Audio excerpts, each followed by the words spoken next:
Good morning and a happy Sunday to you. I'm King 5 meteorologist Ashley Ruiz, taking a deeper dive into the forecast. We're under first alert weather mode, and it's because we have a heat advisory in place for much of the area starting 10 a.m. today until 10 p.m. on Monday.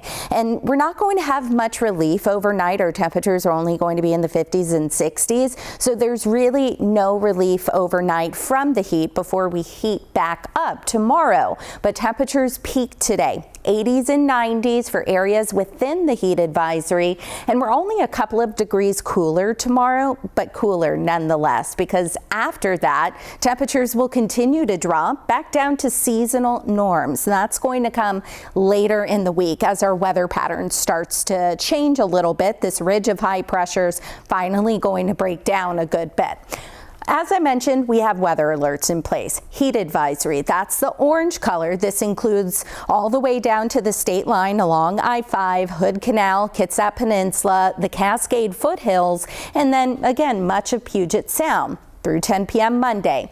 Eastern Washington, the orange heat advisory, but this magenta color is an extreme heat warning, and that includes Chelan County as well. That is in effect noon Sunday until 9 p.m. Tuesday. This is where we have the risk for the chance of triple-digit temperatures. Their temperatures on the east side of the Cascades will peak on Monday, whereas our temperatures are going to peak today. So once again, first alert weather mode today, tomorrow because of that heat advisory, just so you take proper precautions to beat the heat. Then we get into Tuesday and Wednesday. See how temperatures start to come down. Our average this time of year, at least a high, is 70 degrees. So we're going to drop back down to those seasonal norms later in the week, and we'll reintroduce a couple of more clouds in place. Unfortunately, not expecting much in the way of rain, and that might extend all the way into next week as well. We'll talk about that coming up, but I wanted to show you how beautiful it is this morning. At least as of 9:30 this morning, we have bright blue skies, and this is going to be the trend today. We don't even have high clouds in the sky, even the coast. This time yesterday, we had that marine layer still in place. So go out, enjoy the day, just take proper precautions so you, again, could beat the heat. Taking you through the afternoon forecast into about sunset, you see most of the day we're at least in the upper 70s to mid 80s, and some spots even hotter than that. Once the sun goes down, temperatures are just not going to drop much. We're still in the 70s even after dark. Record highs are possible today, but we're not talking extreme, just shattering records everywhere. Bellingham, the forecast 80, but the previous record 82. Seattle, at least at SeaTac, 87 is what we're forecasting. The previous record 87. So there is a chance we hit that, if not break that. Olympia 91, previous record 94. But tomorrow we don't have the likelihood of breaking records. At SeaTac 90s, we're not going to be that hot tomorrow. High temperatures, and it shows you where the heat advisory is, just to kind of get your bearings. But you see North Interior, Bellingham 80 degrees, and then Cedar Woolley about 88 degrees, and then Oso 89, 82 in Everett, Monroe 87, Gold Bar. If you are hitting the trails up in the Cascades out of near Stevens and just off Highway 2 or I-90, just know it's going to be hot up there as well. And then in the lowlands, Renton 88, and then Seattle 87, Redmond 88, and then Auburn 90 degrees, South Sound, and then basically south of Seattle and the foothills as well. That's where we have the greatest chance to hit 90 degrees, as well as Hood Canal and portions of the Kitsap Peninsula. Traveling down I-5 closer to Oregon, going to be in the low and mid 90s. You see even the beaches going to be very warm, so going to be nice to be out on the beach as well. The Pacific running between about 50 and 56 degrees in in terms of our water temperatures. Shelton, 92 degrees, and then eastern Washington going to be even hotter. But once again, their temperatures will peak tomorrow. For today, Wenatchee, 98, and then if you are hitting the water, perhaps going to be a good day because it's not going to be choppy as well. Yesterday and the day before, a little choppy, but still not bad. And it's going to be a good day just to be out on the boat, paddling, and so on and so forth. But don't forget the life jackets, and don't forget, even though the air temperature is hot, the water is not. Lake Sammamish, though, warming up nicely, 71 degrees. I'm sure that's going to be the place to be today. But our rivers, 45 to about 57 degrees. And so with that snow melt still, we have fast-moving waters. We also have those cold waters. This might be a little difficult to read, but this is a graphic from the National Weather Service of Seattle, and they just explain the dangers of the cold water with some very interesting facts, including the cold water drains body heat up to 25 times faster than cold air, and it only takes water temperatures of about 60 degrees to make things difficult for your body, even for the most experienced swimmers. And then always know the signs and symptoms of cold water shock. And as I mentioned, the air may be hot, the water is not. 55 to 63 degrees tonight, and 62, that's above normal. And so again, with our days so long and our nights so short, sunset 9:04, and then our sunrise is after 5 o'clock, we just don't have enough time for us to cool. And since we live in urbanized areas, Seattle all the way down to Olympia, we have so much concrete, we have so many buildings, and so all of that heat that we get for the day is going to get absorbed. It gets absorbed in general, but it takes so much more effort to cool at night because of the buildings, and then just the concrete outside, asphalt. It just doesn't cool as efficiently as, say, trees and grasses that absorb the heat from today. So about 63 degrees in Seattle when you're waking up and heading to work. So it might be a little difficult to sleep tonight if you don't have adequate cooling. You just depend on opening the windows. So do what you can to stay nice and comfortable. But again, temperatures are going to start to peel back a little bit starting tomorrow, but still really hot. That's why we still have that heat advisory in place through tomorrow night.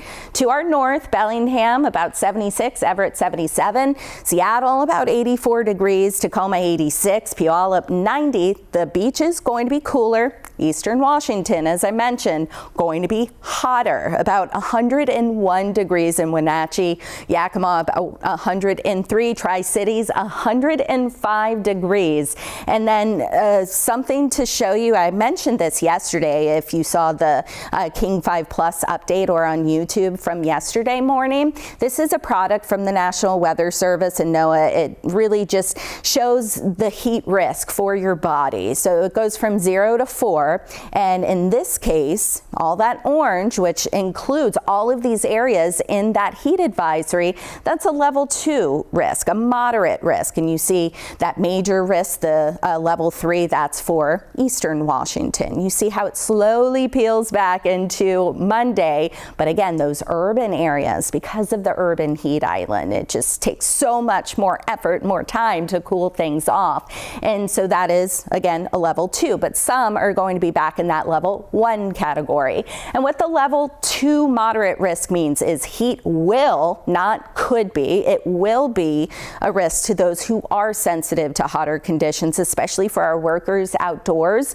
That could impact you, especially because it's not going to be a brief warm up. Most of our day is going to be quite hot. And then being in the direct sun, you can add about 10 to 20, maybe even 30 degrees to how it feels to your body. Thankfully, we'll have a breeze, at least a little bit of a breeze, keeping things more comfortable rather than just a stagnant heat. So at least there is that component to it.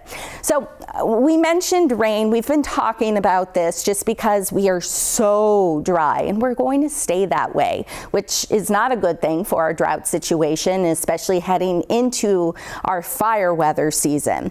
So this is the expected rain for the next 5 days, just showing you what the radar could look like. And there may be a sprinkle later in the week as our weather pattern flips and we get more clouds in place. But up in the mountains, we're not expecting that really here, at least not accumulating rain here in the lowlands. But you see those green specks, that's indicating the potential for at least 1/100th of an inch of rain. That's over the next 7 days, though could have a pattern flip into late next weekend or into the following week. Models continue to flip-flop on that, but it's looking more promising that we'll eventually get that pattern flip. I wanted to also show you the annual rainfall totals. A lot of viewers have reached out asking, well, where do we stand in terms of our deficit? The yearly deficit is growing. CTAC less than almost 5.5 inches below where we should be this time of year. Year to date pushing 14 inches. Hoquiam almost 8 inches below normal, and Bellingham also growing. They were doing fine about a month ago, or at least closing in that gap of that deficit, but it's growing now. And that drought monitor update, again, something else I showed you yesterday, but that tan color is that moderate drought. The yellow, that it just means abnormally dry, but not quite in that drought category just yet. But this includes a large chunk of Western Washington, but especially the Cascades. And the difference between the latest updates, so this was issued Thursday morning, and then the week before, a smaller version, or I should say a little less of Eastern Washington was included in that abnormally dry category. But now it includes much more of Eastern Washington. And again, with not much rain in the forecast, a little better chance on the eastern side of the Cascades closer to the Canadian border, but still not looking promising, or at least drought-breaking conditions for the next 7, maybe 10 days or so. Beyond that, obviously things could change. So to wrap things up, I just wanted to show you the 7-day forecast again.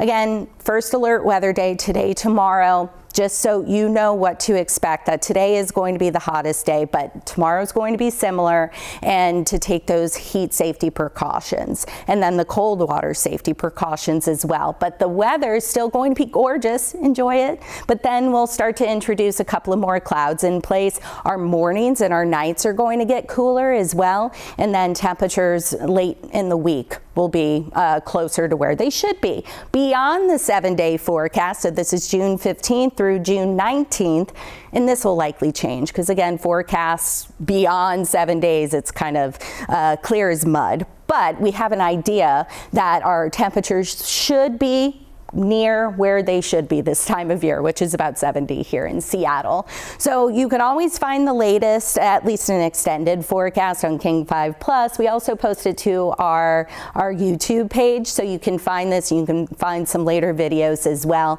You can always find us on King 5 on air, online, and we want you to stay safe but enjoy the rest of your weekend.